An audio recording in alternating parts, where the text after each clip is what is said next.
India के prime minister Narendra Modi ने Qatar पहुंचते ही कतर का शुक्रिया अदा किया। जैसा कि आप सब जानते हैं कि कुछ दिन पहले कतर ने इंडियन नेवी के एक्स ऑफिसर्स को सजाए मौत खत्म करके इंडिया भिजवा दिया था, जिस पर इंडिया के प्राइम मिनिस्टर नरेंद्र मोदी ने कतर का शुक्रिया अदा किया। कतर ने भी इंडिया के प्राइम मिनिस्टर नरेंद्र मोदी को गार्ड ऑफ ऑनर पेश किया। पहले नरेंद्र मोदी ने खुद ये कहा कि मेरे आने से पहले इंडिया एक खंडर था, मैंने इसको ऊपर लेके गया हूँ, ठीक है। तो इस्लामी मालिक में नरेंद्र मोदी का मुकाम वो मुकाम है कि आप सोच नहीं सकते कि हमें, मैं खुद अगर अपना बताऊँ अपने पॉइंट ऑफ व्यू से, तो मैं एज ए पाकिस्तानी मैं नरेंद्र मोदी को बहुत पसंद करता हूँ, ठीक है। मैं चाहता हूँ कि हमारे प्राइम मिनिस्टर उनसे कुछ सीखें।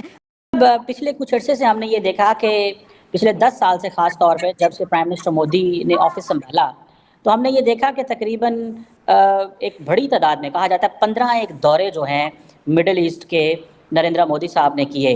और इससे पहले कहा जाता है कि जब मनमोहन सिंह साहब से थे तो 10 सालों में तकरीबन 4 दौरे उन्होंने मिडिल ईस्ट के किए। इन्होंने 10 सालों में 15 दौरे किए। लेकिन 17,50,000 साल पुराना तो हिंदू धर्म ही है ना, तो देर आए दुरुस्त आए, लोगों को समझ में तो आ रहा है कि सबसे पुराना धर्म जो है, सबसे पुराना जो संस्कृत है, सिविलाइजेशन है, वो हिंदू धर्म ही है।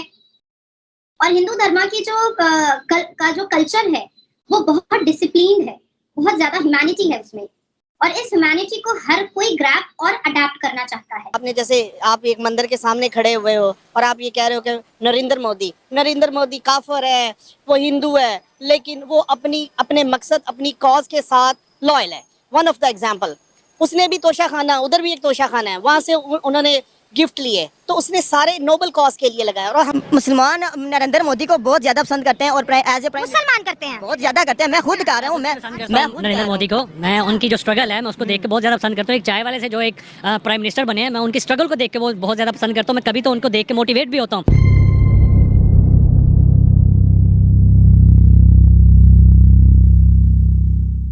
नमस्कार दोस्तों, प्रधानमंत्री नरेंद्र मोदी यूएई में पहले मंदिर का उद्घाटन कर सीधे कतर के दोहा पहुंचे। वहां उन्हें पहले गार्ड्स ऑफ ऑनर दिया गया। मोदी से वहां भारतीय समुदाय ने भी दिल खोलकर स्वागत किया। कई लोगों में तो पीएम मोदी के साथ सेल्फी लेने और हाथ मिलाने की भी होड़ रही। पीएम मोदी सीधे यूएई से कतर की राजधानी दोहा पहुँचे। दोहा हवाई अड्डे पर विदेश राज्य मंत्री सुल्तान बिन साद अल मुरैखी ने पीएम मोदी का स्वागत किया। पीएम मोदी को गार्ड्स ऑफ ऑनर दिया गया। पीएम मोदी जब कतर की राजधानी दोहा पहुँचे तो वहाँ भारतीय समुदाय काफ़ी उत्साहित दिखे।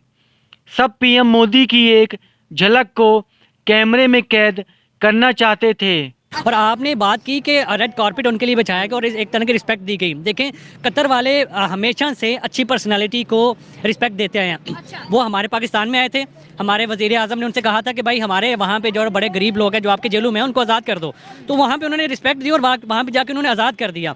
तो जो भी अपने मुल्क के लिए सोचता है, एक बेहतरीन पर्सनालिटी बनता है, उसको पूरी दुनिया सराहती है, चाहे वो अमेरिका, चाहे वो दुनिया में कोई भी हो। तो अगर इंडिया के प्राइम मिनिस्टर की बात करें तो जो है प्राइम मिनिस्टर नरेंद्र मोदी, आपको लगता है कि वो एक बड़ी अहम और ख़ास शख्सियत बन चुके हैं? बिल्कुल जाहिर बात है, कहाँ से कहाँ पे अपने मुल्क को लेके आ गए हैं। उनकी टेक्नोलॉजी में देख लो आप, एलोन मस्क दुनिया का सबसे अमीर तरीन इंसान है, उसको उसने कहा कि भाई वहाँ पे जाके आप अपनी प्रोडक्शन करो, तो फिर जाके हमारे मुल्क में अपनी सेल आउट चीज़ें करो, जो भी वो गाड़ियाँ वगैरह बनाते हैं। उसके बाद टेस्ला इंपोर्ट नहीं की, टेस्ला को मैन्युफैक्चरिंग करवाया इंडिया में। बिल्कुल, टेस्ला को मैन्युफैक्चरिंग कराया। उसके बाद सबसे ज़्यादा अहम चीज़, वो मेड इन इंडिया के ऊपर सबसे ज़्यादा फोकस कर रहे हैं। अपने जितने भी एंटरप्रेन्योर हैं उनको वो फैसिलिटी प्रोवाइड कर रहे हैं और वो हर चीज़ के ऊपर दुनिया के ऊपर छाई जा रहे हैं। इंडिया वाले जिस जगह पे आप देख लो, चाहे चंद्रयान किधर चला गया, उसके बाद वो क्या क्या टेक्नोलॉजी लेके आ रहे हैं, उनकी भाई पीछे गाड़ियाँ निकल रही हैं, वो मेड इन इंडिया के ऊपर फोकस कर रहे हैं। मेनली चीज़ें तो यही मैं कहूँगा।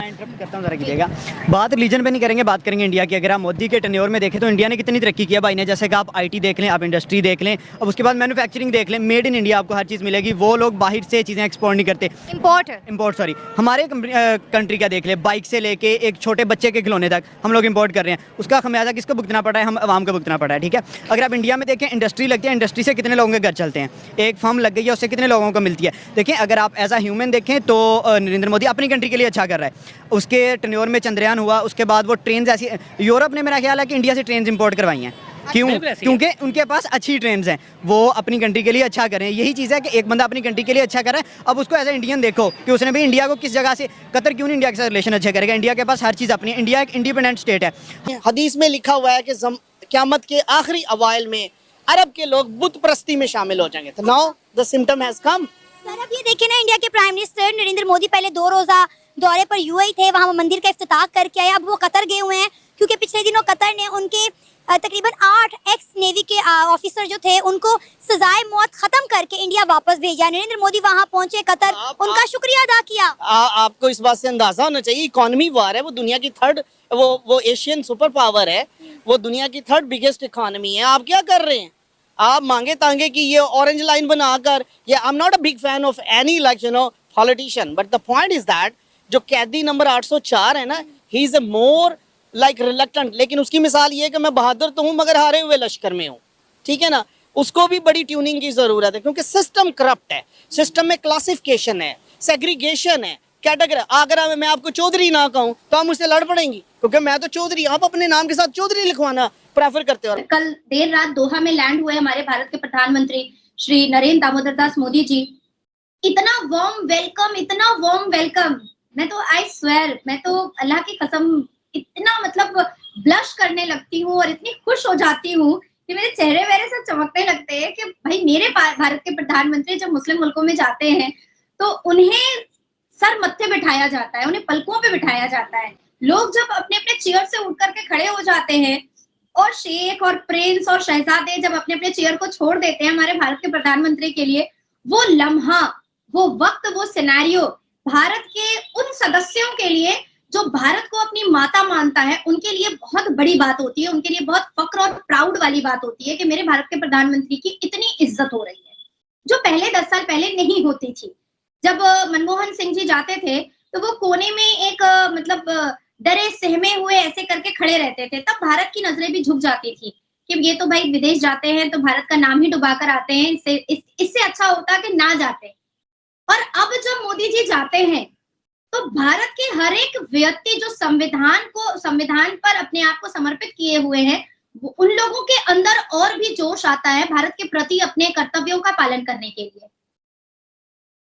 मैं इस भारत की पुत्री हूं और मेरा कर्तव्य है भारत के लिए काम करना, ये मैं जानती हूं। तो मेरे देश में रहने वाला हर एक मुसलमान जिस दिन इस बात को समझ जाएगा, उस दिन मुझे लगता है कि बहुत सारी जिम्मेदारियां पूरी हो जाएंगी।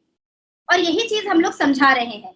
जिस होटल में हमारे भारत के प्रधानमंत्री दोहा में ठहरे थे कतर में, वहां पर बच्चे, बूढ़े, जवान सबने मोदी मोदी के तो जो नारे लगाए वो तो खत्म ही नहीं हो रहा था। साथ साथ दोहा कतर में की जमीन पर भारत माता की जय के नारे लग रहे थे। अब आप सोचें